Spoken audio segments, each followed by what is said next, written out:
আসসালামু আলাইকুম, welcome to my channel by Rumi.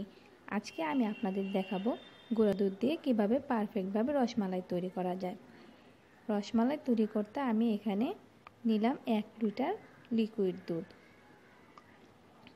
এই দুধটা আমি নিয়েছি রসমালাইয়ের মালাইটা তৈরি করার জন্য। আপনারা চাইলে রসমালাইয়ের মালাইটা গুঁড়া দুধ দিয়ে তৈরি করতে পারেন।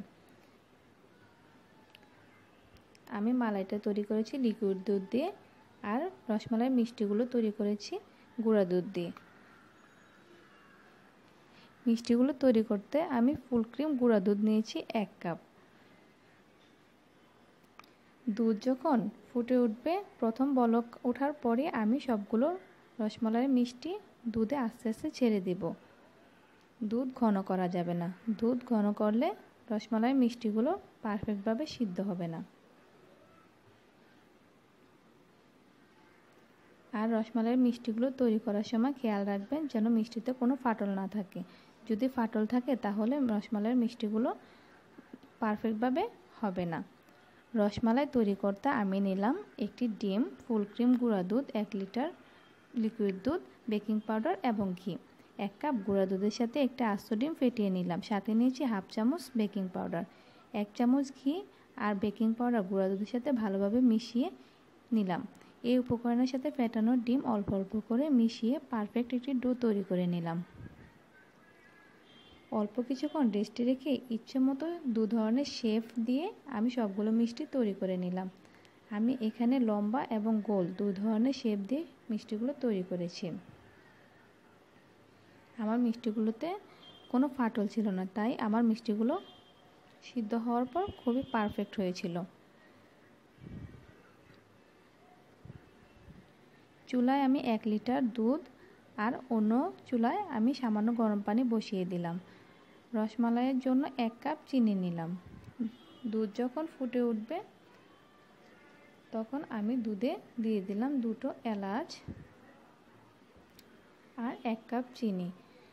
চিনিটা দিয়ে আমি দুধটা নেড়ে দিলাম। তারপর আমি সবগুলো মিষ্টি আস্তে আস্তে দুধে দিয়ে ঢাকনা দিয়ে ঢেকে দিলাম।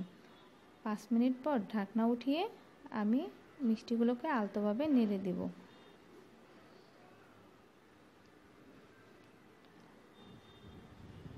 দশ মিনিট পর যখন দেখব মিষ্টিগুলো হাফ সিদ্ধ হয়ে গেছে, তখন হাফ কাপ ফুটন্ত গরম পানি দিয়ে আবার ঢেকে দেব, কারণ ঠান্ডা পানি দিলে মিষ্টিগুলো চুপসে যেতে পারে। এখন 20 মিনিট পর রসমালাইয়ের মিষ্টিগুলো যখন হয়ে যাবে তখন দেখুন মিষ্টিগুলো কতটা পারফেক্ট হয়েছে। মিষ্টিগুলো যখন সিদ্ধ হয়ে গিয়েছিল তখন আমি মিষ্টিগুলোকে উঠিয়ে নিয়েছিলাম, আর বাকি দুধটুকুও জাল করে ঘন করে মালাই তৈরি করে নিয়েছিলাম।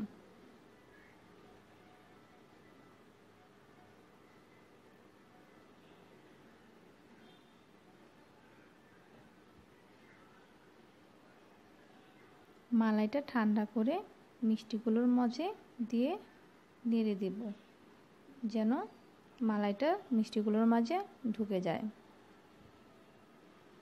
আমি রসমালাইটা সার্ভ করব ফ্রিজে রেখে।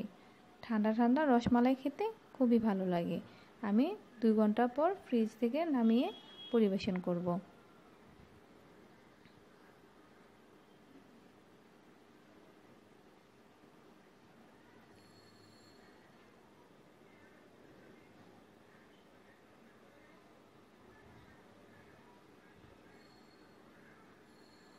আলহামদুলিল্লাহ, আমার রসমালাইগুলো আমার বাচ্চারা খুবই পছন্দ করেছিল। আপনিও বাসায় ট্রাই করতে পারেন। আল্লাহ হাফেজ।